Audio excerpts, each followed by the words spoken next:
right, let's bring you some news from around the world now. The European Union is preparing fresh sanctions against Moscow after Kyiv accused Russian forces of killing civilians in the Ukrainian town of Bucha. Now, EU countries agree they want to up the pressure on Russia, but disagree on what future sanctions should involve. SABC News correspondent Rosie Birchard reports from Brussels. EU leaders have been expressing shock and condemnation in response to these reported atrocities in Bucha. Polish Prime Minister Mateusz Morawiecki says he thinks these reported attacks may amount to genocide, while the European Commission says it's ready to support Ukrainian prosecutors who are looking into potential war crimes by sending in teams of investigators.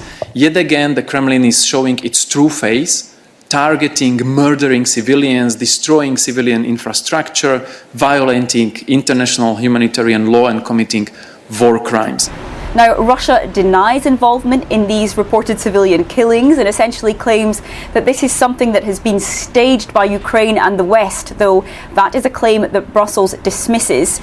Now, EU countries now want to tighten the screws on the Kremlin's ability to finance this conflict with a fifth round of sanctions, but there is disagreement on how to proceed. Kyiv has been calling for a full embargo on Russian oil, gas and coal, and while EU member Lithuania, for example, has already sworn off of Russian energy imports, Germany, on the other hand, says it simply can't cut dependence overnight because replacement infrastructure is not yet in place and because the impact on its economy could outweigh the impact on Moscow's. Now, EU countries may yet find a compromise, for example, by banning Russian imports of coal and oil, but not natural gas. And all this meanwhile, as Ukraine's military forces face another day of fighting on the front lines. Rosie Birchard, SABC News, Brussels.